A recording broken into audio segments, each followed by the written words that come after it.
आज मैं छिंदवाड़ा मध्य प्रदेश में हूँ और जिस तहसील में हूँ वो जुन्नारदेव है और यहाँ कभी खूब खदानें होती थी। यहाँ बहुत ही चहल-पहल हुआ करती थी। लेकिन जब आज मैं अपने क्षेत्र में घूमा, मेरा जो जन्म स्थान है वहाँ आस-पास घूमा, तो युवा बेरोज़गार नज़र आए।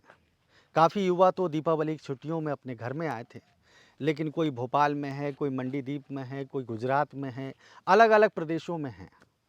जैसा कि आप कहा जाता है ना कि बिहार के लोग, यूपी के लोग पलायन करते हैं।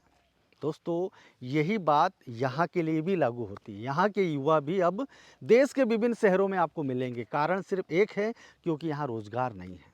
खदानें तो हैं, लेकिन खदानें बंद पड़ी हैं।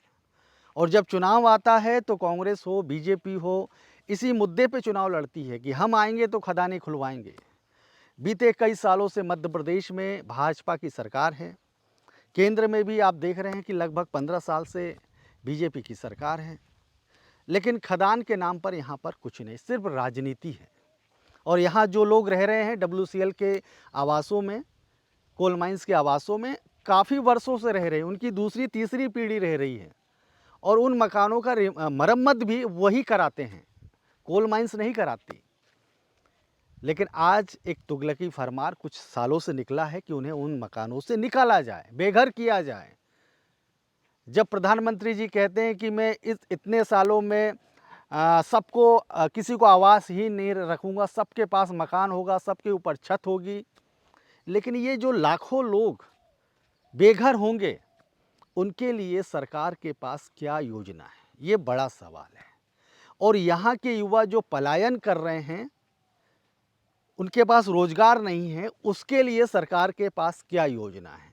मान लिया कि यहाँ पर कोयला नहीं है, कोयला अब ख़त्म हो गया है धरती से, तो कोई दूसरा उद्योग धंधा क्या यहाँ नहीं लगाया जा सकता?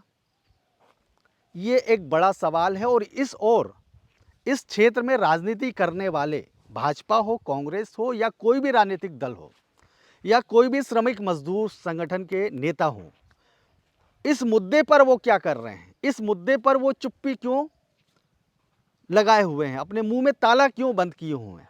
ताला क्यों लगाए हुए हैं? दोस्तों, ये बड़ा सवाल है और यहाँ के युवाओं को अब जागृत होना पड़ेगा और उनको सरकार से सवाल उठाना होगा। धन्यवाद।